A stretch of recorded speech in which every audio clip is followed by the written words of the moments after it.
আসসালামু আলাইকুম। আই লেটারটা সুন্দর করে লিখতে পারলে 8টি লেটার সুন্দর করে লেখা যায়। অর্থাৎ আয়ের সাথে যে কয়টা লেটারের সম্পর্ক প্রত্যেকটা লেটারই সুন্দর করে লেখা যায়। আয় লেখার নিয়ম হলো এই খাড়া দাগটা সোজা দিতে হবে। খাড়া দাগটা যত সোজা হবে আই লেটারটা তত সুন্দর হবে। এর লেখার নিয়ম আয়ের মতোই সোজা দাগ দিতে হবে, তারপর এইভাবে সোজা দিতে হবে। এখন এখান থেকে সামান্য একটু উপরে তুলে দিলাম, এই হলো এল। আমি এলটা আবার দেখাচ্ছি। ইউ লেখার নিয়ম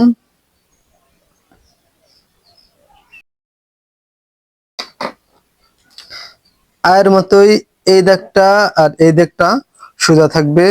যখন নিচের দাগের কাছাকাছি আসবে তখন গোল হয়ে ঘুরবে। আর এখান থেকে এইখানের দূরত্ব যতটুকু হবে এইখান থেকে এইখানের দূরত্ব ততটুকু হবে, অর্থাৎ প্রত্যেকটা জায়গায় দূরত্ব সমান থাকবে। আবার দেখাচ্ছি।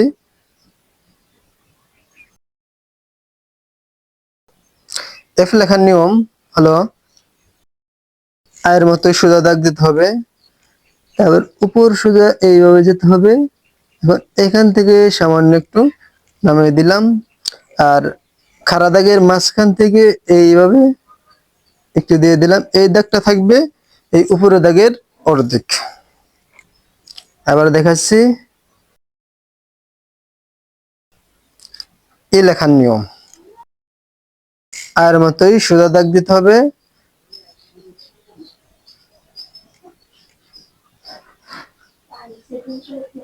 একটা এফ লিখলাম।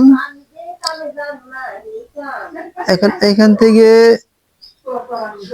এই সোজা চলে আসলাম। এই মাথা দুনো মাথায় সমান থাকবে, অর্থাৎ এইভাবে দাগ দিলে দেখা যাচ্ছে দুনো মাথায় সমান থাকবে। আবার দেখাচ্ছি।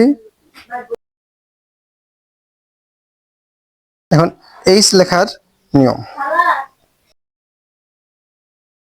পাশাপাশি দুইটা আয় লিখতে হবে, তারপর দুই আয়ের মাঝখান থেকে এইভাবে মিলিয়ে দিতে হবে, এই হলো এইচ।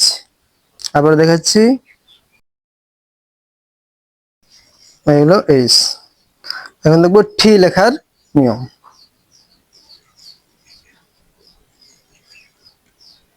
আয়ের মতোই খাড়া দাগ দিতে হবে। এখন উপর থেকে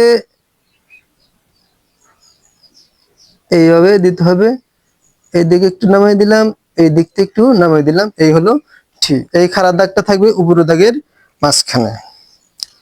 আবার দেখাচ্ছি। এখন দেখবো যেই কিভাবে লিখতে হয়। এই দাগটা থাকবে আয়ের মতোই সোজা, তারপর যখন নিচের দাগের কাছাকাছি আসবে তখন এটা গোল হয়ে ঘুরবে। এই গোলটা হবে এক ঘরে, নিচের ঘরে। নিচের ঘরের কমও হওয়া যাবে না, বেশি হওয়া যাবে না। কম বেশি হলে লেখাটা খারাপ হবে। আর এইখানে গোলটা থামবে এই খাড়া দাগের কাছাকাছি এসে। আবার দেখাচ্ছি। আজ এই পর্যন্ত। ইনশাল্লাহ দেখা হবে নতুন কোনো ভিডিওতে।